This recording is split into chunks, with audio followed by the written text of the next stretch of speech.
Hi, everybody. Thanks for being here. I'm Danny Lichtenfeld, director of the museum.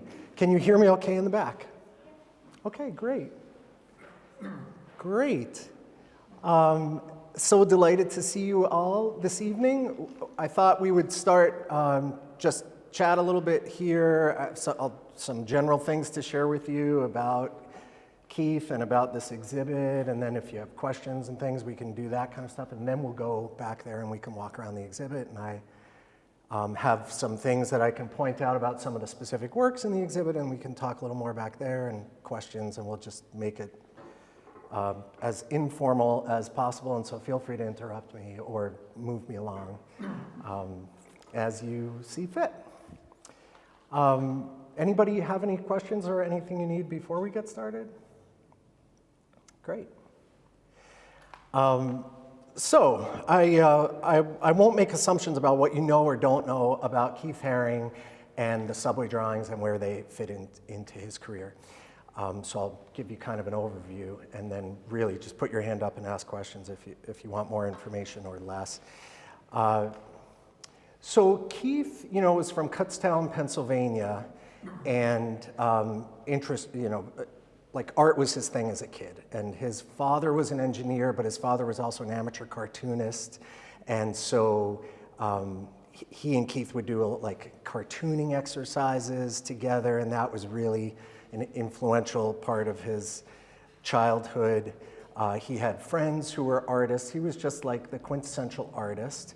And then as he was working his way through high school and trying to figure out what he was going to do next, for a brief period thought he would be a commercial illustrator, and went briefly to a school in Pittsburgh to become a commercial illustrator. That didn't really suit him, and while he was in Pittsburgh, he saw an exhibit of artwork by the artist Pierre Alashinsky, and that like completely transformed his whole trajectory. And he decided that he was going to be a fine artist, and he was going to go to New York and go to the School of Visual Arts in New York. So that's what he did. In 1978, he went to New York.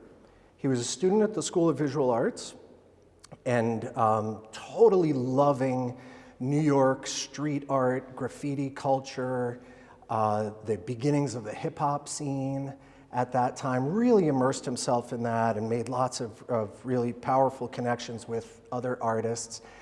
While at School of Visual Arts, he took a course on semiotics, which has to do with how information is conveyed through signs and symbols. That was of great interest to him. He was about 20 years old at around this time, and as we were approaching like 1980, and doing lots of things with lots of other kids that age, and really what he loved about graffiti, first of all, he loved the immediacy and the impact of it, and I think he loved it visually, but he also really loved the way graffiti, and this was like, this is New York in the early 1980s, so there's like lots of graffiti going on everywhere. And he loved the way that everyday people going about their everyday lives would encounter this, what he considered this really powerful artwork, without having to go to art galleries or museums.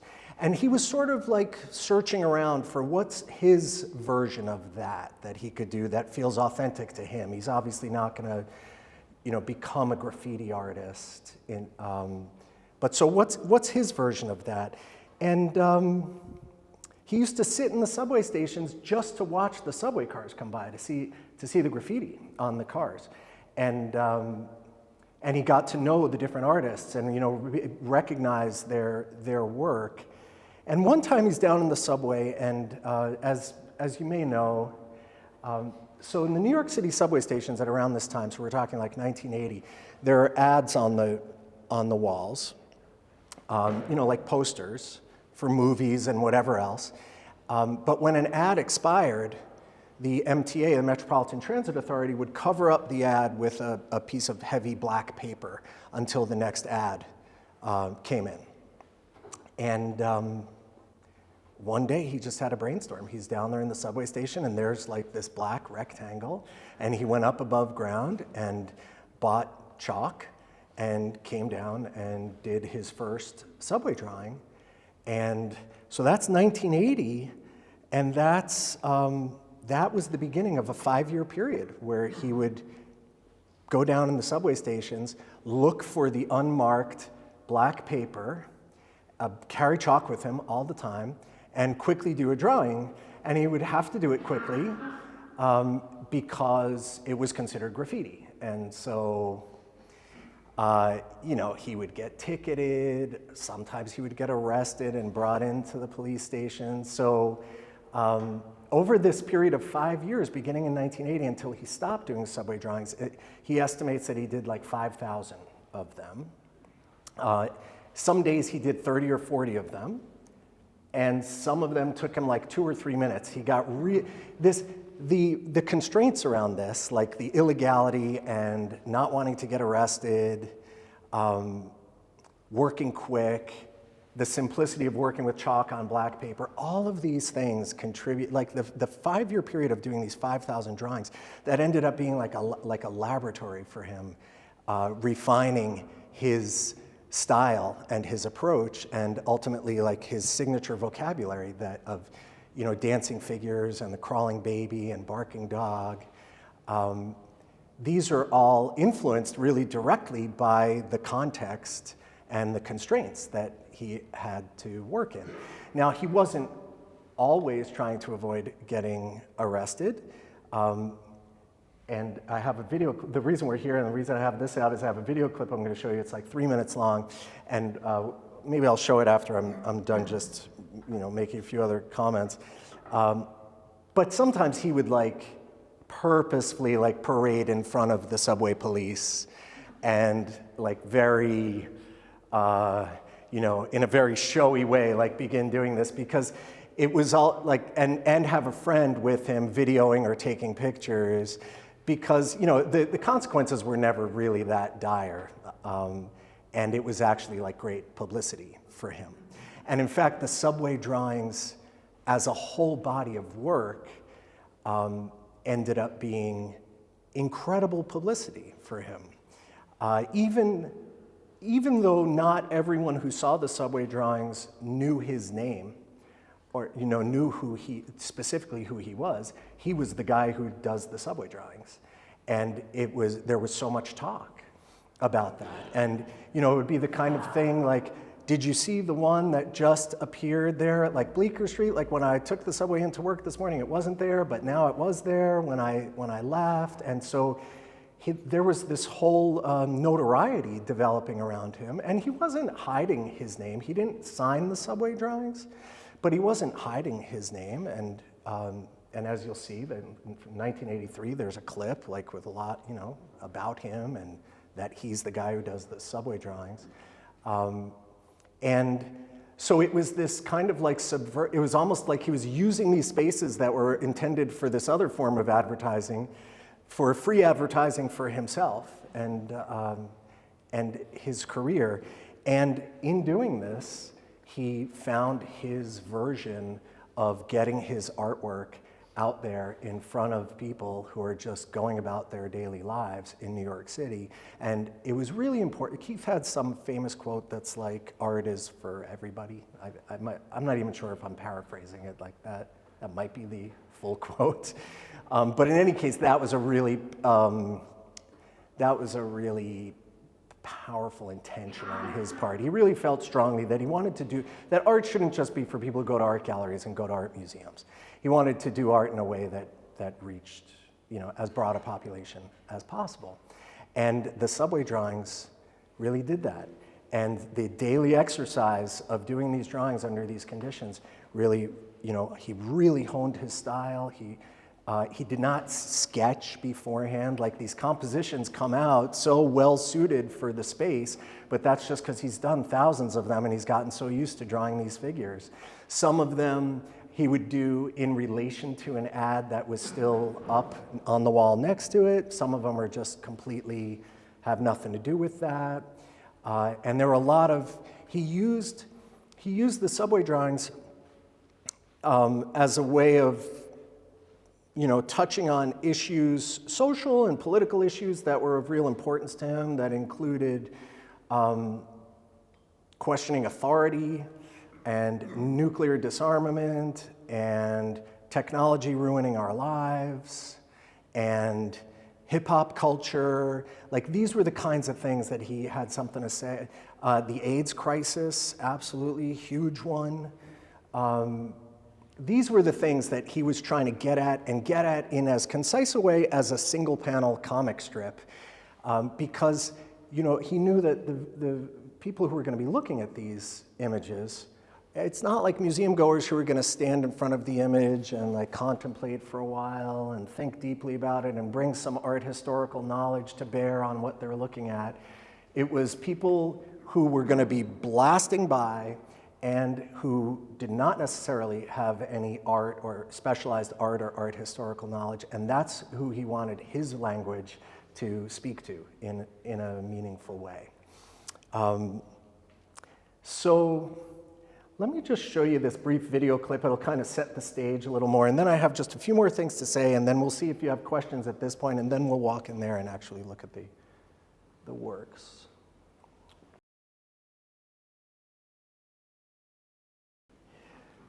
So one of the things that ends up being really interesting for us 40 years later after Keith has created these, and we're presented with the possibility of showing some of the subway drawings here, is that obviously these were never intended to last. Like I'm just gonna shut off that screen. Most of them, they were either torn down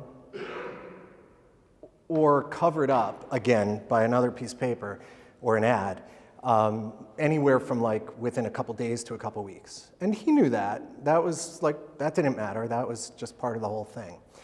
But because that was the case, and he knew that, and because of Keith was who he was, and there are so many stories of people who like bumped into him and were like, will you do a drawing on my jeans jacket? Or like, could you do a drawing on this? And he did that all the time.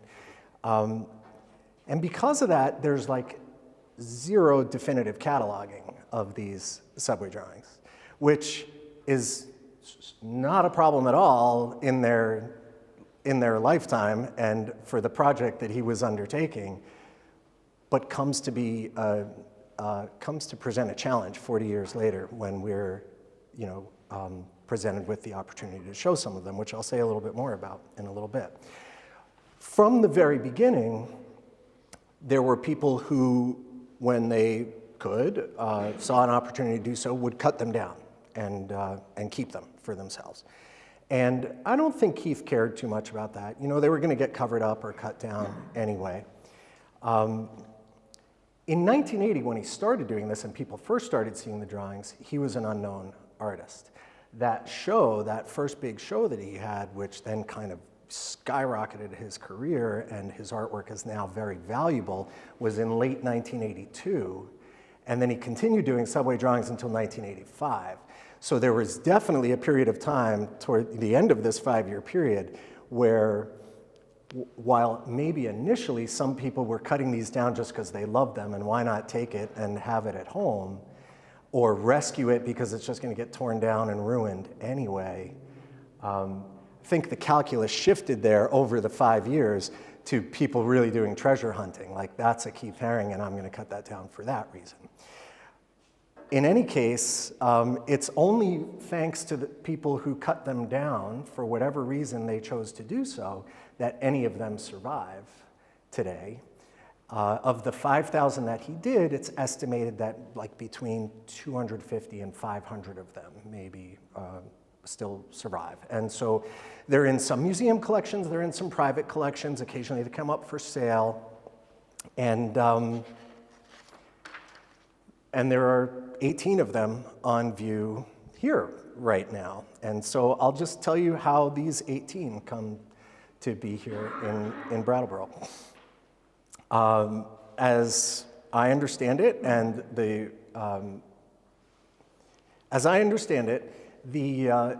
all of these, well, it's not as I understand it. This I can say for sure. We have borrowed these works that we're showing from a collector in Connecticut who is a lifelong Keith Haring fan. Keith was, he didn't know Keith. He was about 15 or 16 years old when Keith died. He was a young, closeted, gay kid who revered Keith as like as an icon of like the he did not. This collector, his name is Alex Trimper, has a gallery in Connecticut. He's like looking around for role models for the kind of person that he thinks of, he is, and it's not Liberace, and it's not, but Alex Alex had a connection to the art world because his mother was a gallerist and an art dealer. So he's looking at the art world, and here's Keith, who's an out and proud gay man who's also like soft-spoken and kind of, seems to Alex to be down to earth and kind of an everyday guy. And for whatever set of reasons, Alex really became fascinated with Keith as a kid. And then as he became an adult and through his life and as he got more directly involved in the art world, collecting Keith Haring works was always really like at the top of his agenda. And in 2019, Alex became aware of the availability of about 25 subway drawings that were being sold by a man who says that he actually collected these. He was a handyman in New York in the 80s and a building superintendent, and a young guy around Keith's age at that time. And at one point taking the subway, he encountered Keith doing one of his drawings and stopped and talked with him for a while and was completely struck by how forthcoming Keith was and open about the work he was doing and why, and answering his questions and things like that. And then they went their separate ways, but from that point forward, this guy felt a real attachment and like fondness for Keith and for the drawings. And he's traveling around the city regularly and like with a toolbox and stuff like that. And so he kept his box cutter and his spackle knife with him, and when he saw an opportunity and it was a drawing that he particularly liked, he would cut it down off the wall.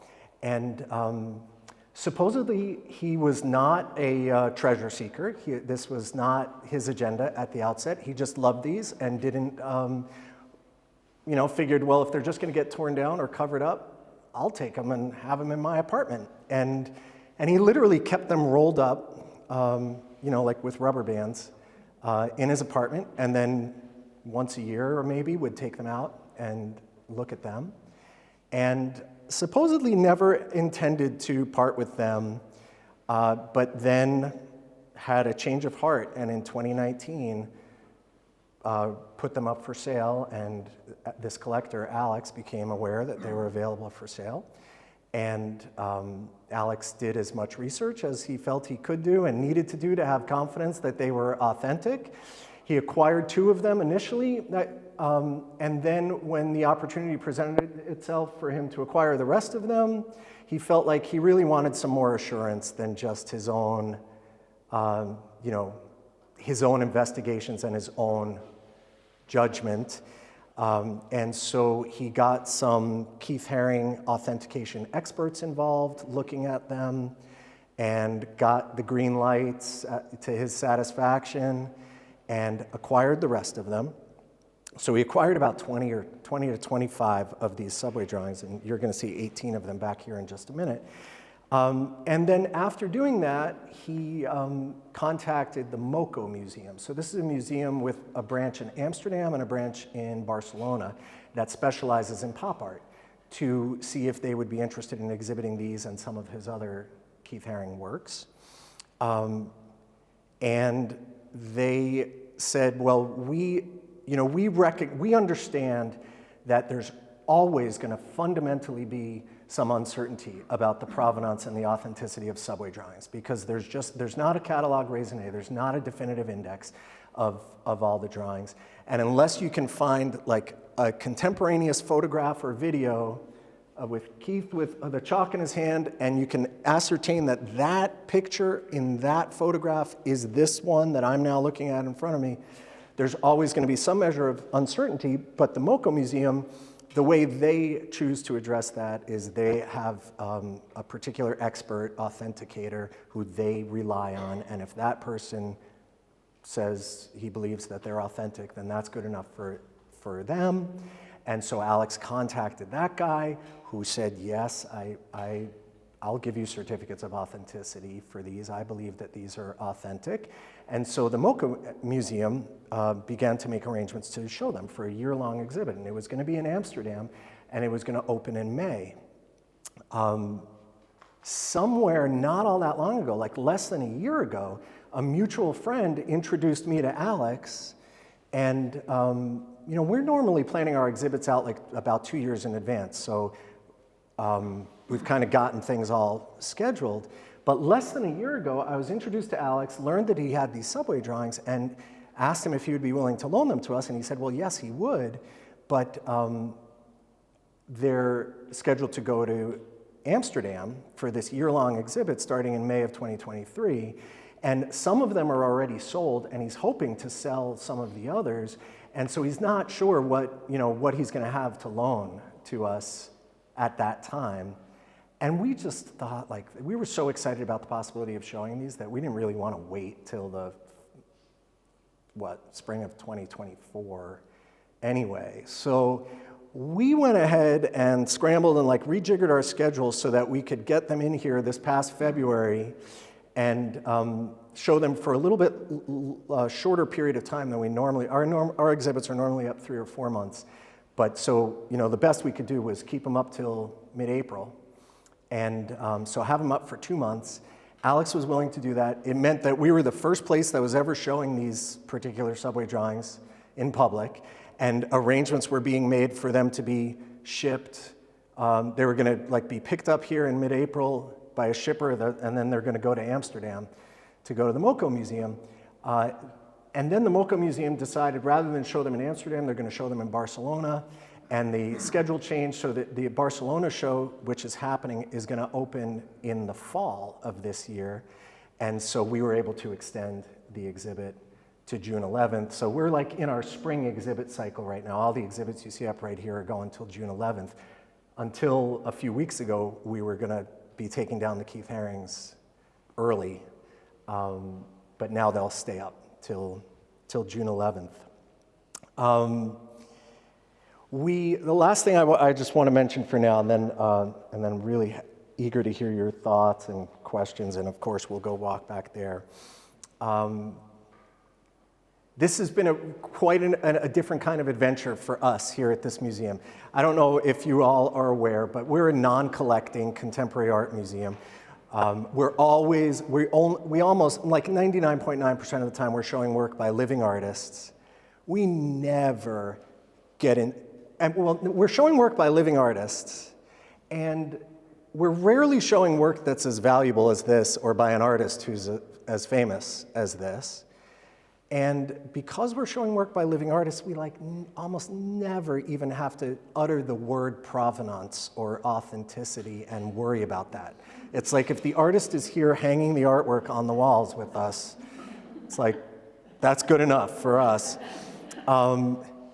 But this, and so honestly, myself, my colleagues here at the museum who are involved in putting this all together, until we got deep into this and had it on the schedule already, we're just blithely going along, we're showing Keith Haring subway drawings, isn't that cool? And then questions started to come in, how do you know these are authentic, and what kind of verification have you done, and blah, blah, blah, blah, blah.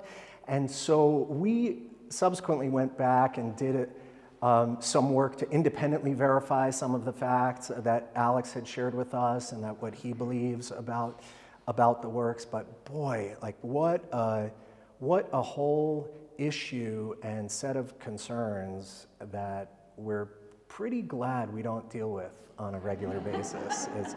But it's definitely been worth it in this case, because as you'll see if you haven't seen the exhibit already, The work is really amazing. It's amazing to see it. For many people, you know, and including many of you, probably like were in New York in the 80s, and maybe you have a recollection of being in the subway stations and, at this time. And now these things pop up again 40 years later.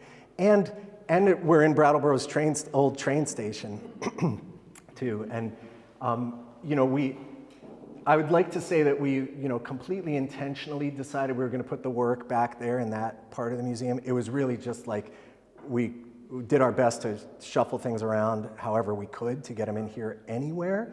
But I think you'll agree, like that part of the museum feels a lot more like a subway station, like you're underground than this part here. So that's been kind of nice too. I don't have anything else to throw at you right now. So I'd be happy to take like general questions or your own comments and things. And then when it seems right, we'll go walk back there and I can tell you a little bit more once we're back there. Yeah? How do you manage to continue to do his work in the throes of the AIDS era? The question is, how did he manage to continue to do his work in the throes of the AIDS era? You know, so Keith was diagnosed in 1988-ish, I think, and died in 1990.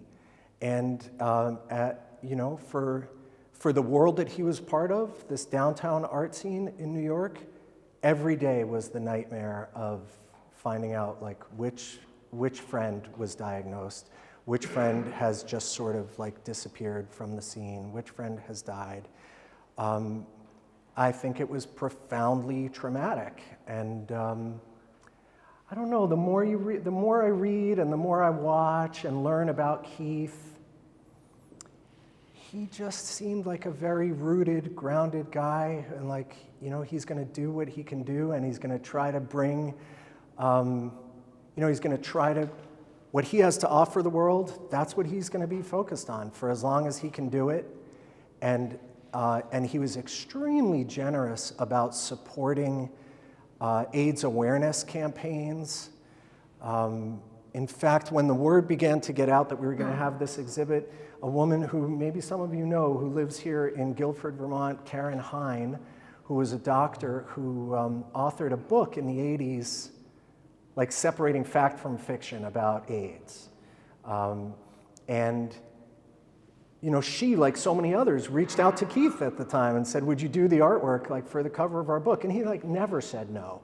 And he always donated artwork for benefits and things like that. So I think my guess is that, you know, he did what he could within his, you know, capability to try to help improve the situation, and wasn't the kind of guy who was inclined to just be like, become profoundly depressed and immobilized by what was going on around him, but just keep plugging on, I think. Thanks for that question. Yeah, in the back. I want to tell you all a very sad story. I was a student at Rutgers in 1980 and 81, and was actually given the chance to buy a piece of his art. I was like, okay, what about that thing? He said no.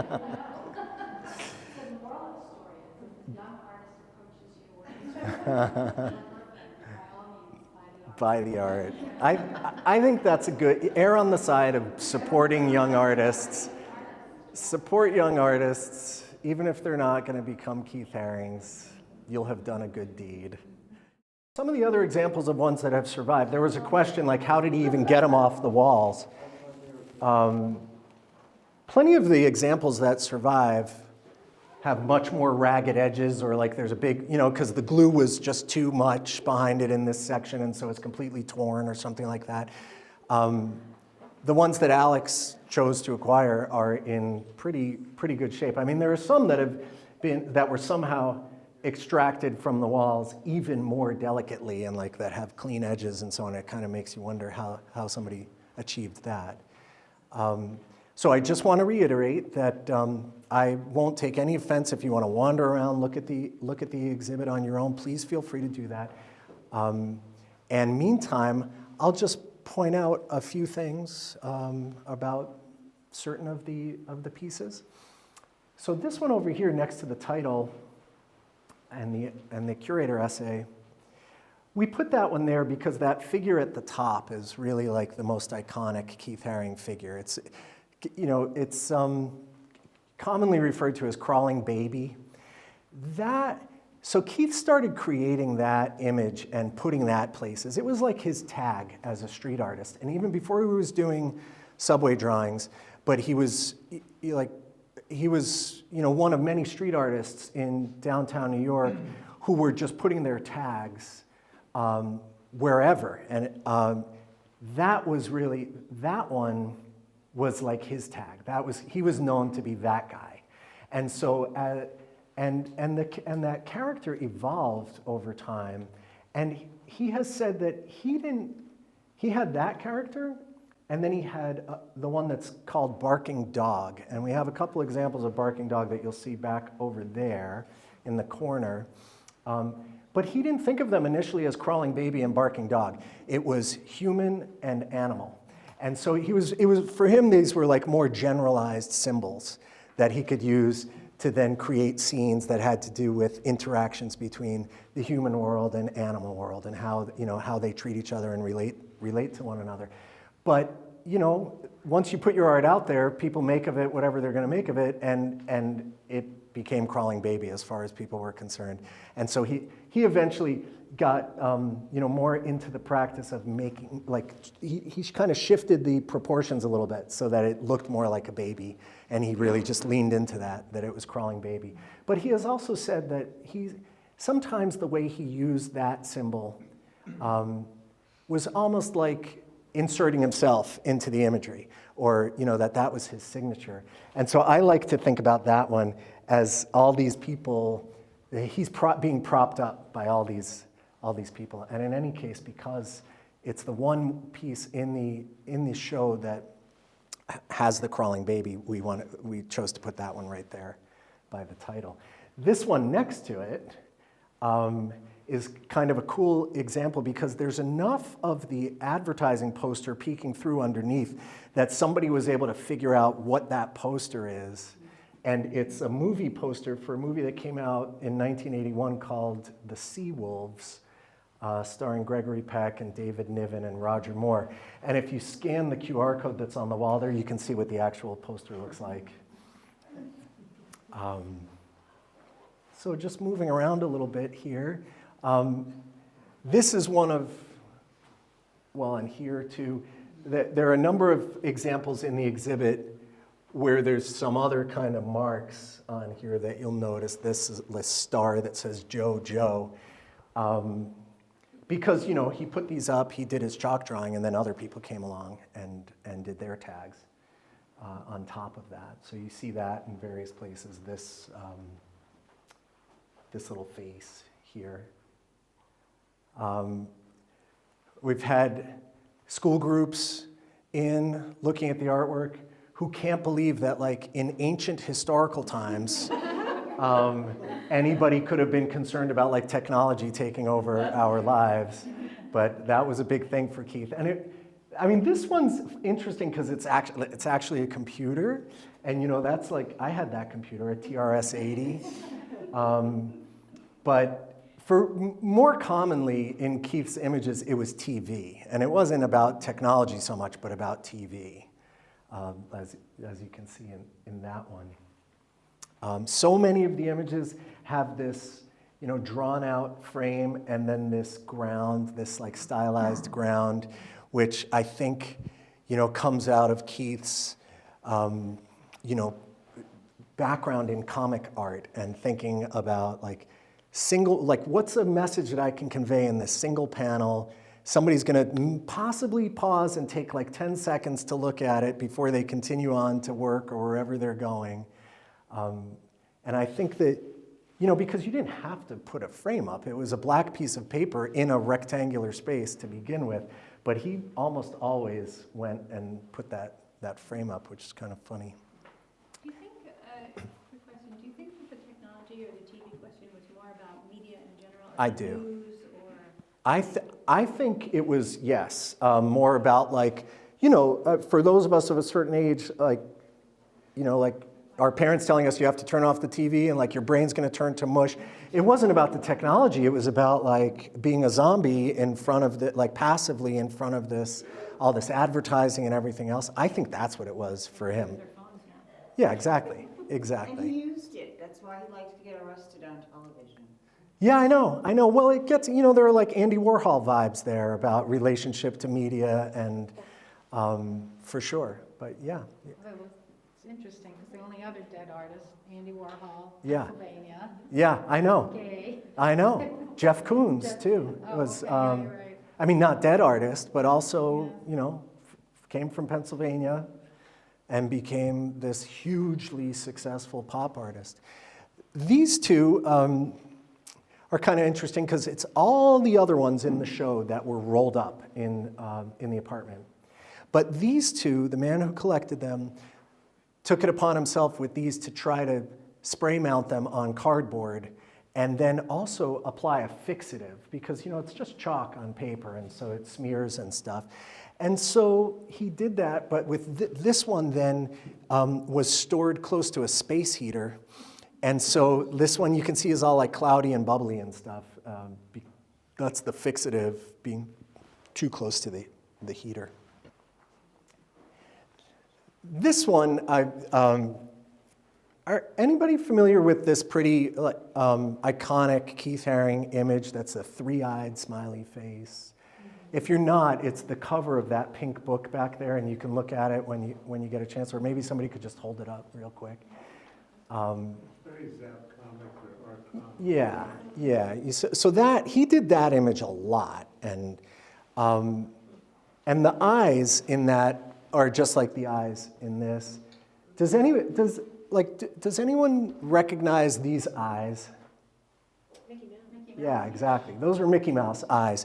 And so Keith loved Disney and used to draw, you know, Mickey Mouse and stuff. With, Nose is a little like Mickey. yeah, in this case, absolutely. And but with that three-eyed face, which was, you know, one of the images that he became really associated with.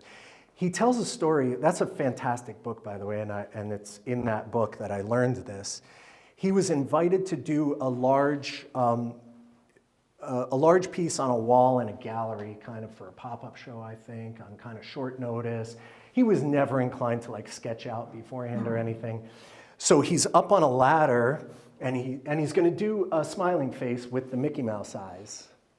And he does the first eye, and then he does the second eye, and then he steps back and he realizes that like he has this much space and the two eyes are all the way over to one side, and he's either gonna have to like squish the mouth all the way over here, which is gonna look weird, or he's like, whatever, I'll just put a third eye.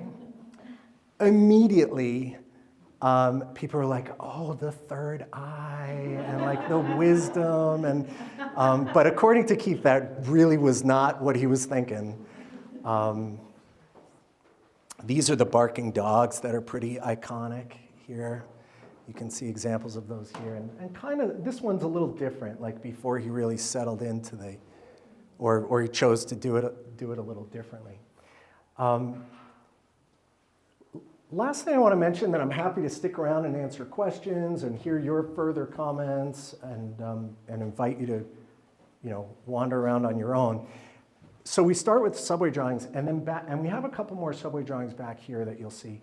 But basically, as we move back here, we get into some other kind of work that, you know, he's also so well known for, which is this bold, bright colors, and often put to use for a commercial purpose. Like these were images for a Lucky Strike cigarettes ad campaign. You'll see back here, there's an Absolute Vodka ad. Keith rarely said no in his lifetime. You know, if it meant that his art and his imagery was going to get out there in front of people, he's like, in fact, there's a quote right here. I'm going to read it to you. The use of commercial projects has enabled me to reach millions of people whom I would not have reached by remaining an unknown artist. I assumed, after all, that the point of making art was to communicate and contribute to culture. So, you know, that made a lot of people uneasy in the art world. And the fact that he was just so forthcoming and generous about like, oh, you have a, I don't know if do any of you know the artist who lives here in Putney named David Rohn, wonderful watercolor artist. He was living in New York in the 80s. When we had the opening of the exhibit, David brought an exhibition catalog for a show that he had done of his watercolors in New York in 1984 that Keith attended, and the cover of the exhibition catalog is like this beautiful watercolor still life with a bowl with some fruit in it, and climbing out of the bowl is a Keith Haring figure. Because Keith just did that all the time, much to the chagrin of his gallerists who were trying to control the inventory and therefore the scarcity and the value of his work. But he didn't think twice about doing most of these kinds of things.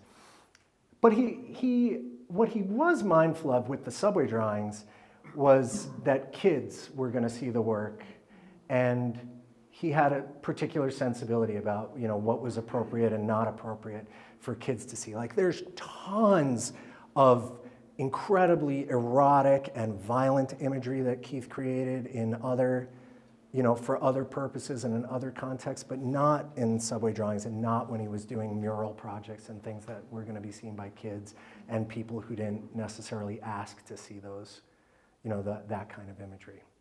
Last thing I want to say, and then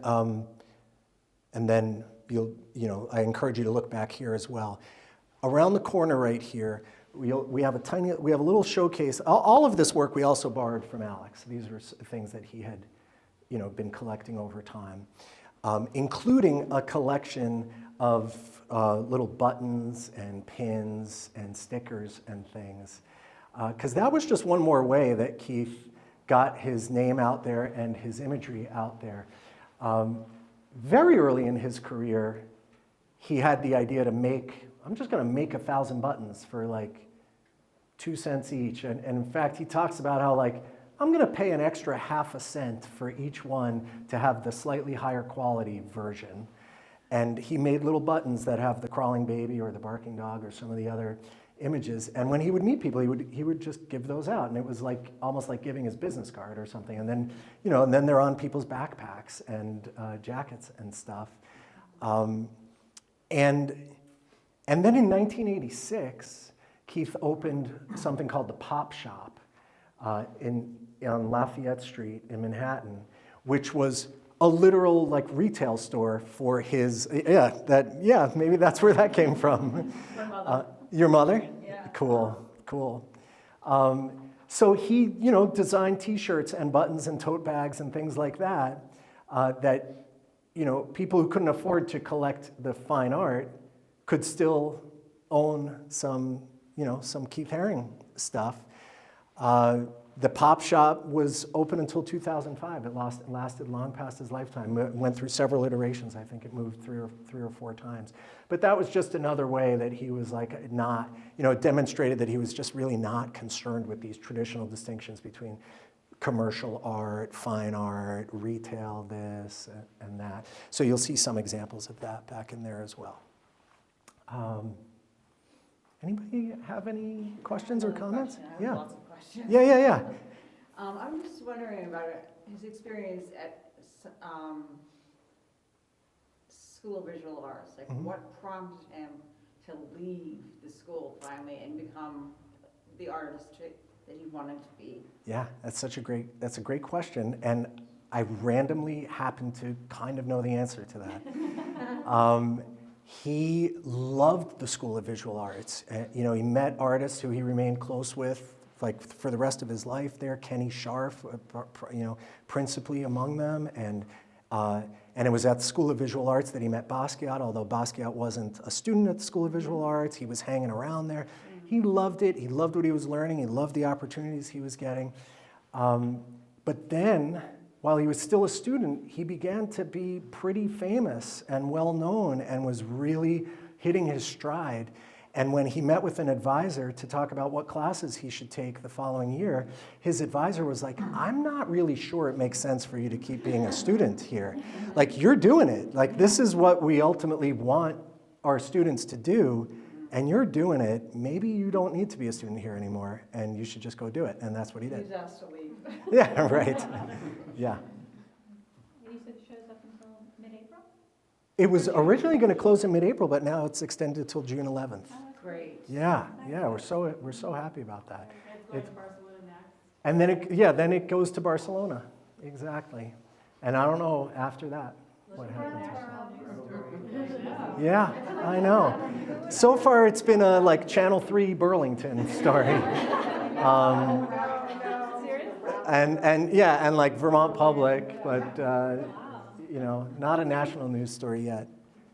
I want to invite you, after you've satisfied yourself looking around and everything, we created this little interactive space over there. That's a vintage Superman 2 poster from 1981. So that very well could have been up on the wall in a subway station in 1981.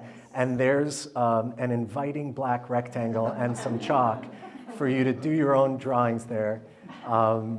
So please feel free to do that. We also created an installation similar to that, but like with more of them in the tunnel from the Brooks House parking lot out to High Street. So people have been doing that too. It's been really fun. We've been taking pictures of them, and then they get erased. So that's what that's about. And don't forget to look at our stickers and buy it. Yeah, right. And we're having a dance party, a Keith Haring inspired dance party called the Radiant Baby Dance Party on Friday, April 14th. It was originally going to be like, it's a big bash to bid farewell to the exhibit before it closes on April 16th. Now it's just a big bash. There are plenty. I think there are tickets available still for that. It's going to happen right here at the museum, and there's going to be a DJ who's really going to be leaning into 80s, like hip hop and all of that, and creative 80s attire is encouraged. So No problem. it doesn't fit anymore, but the hair, you can do something with the hair. Thank you all so much. This has been really fun talking with all of you. I'm so happy you're here. And I'll stick around, of course, and happy to talk some more. But also, please just feel free to wander. Yeah, my pleasure. My pleasure. Thank you. Thank you.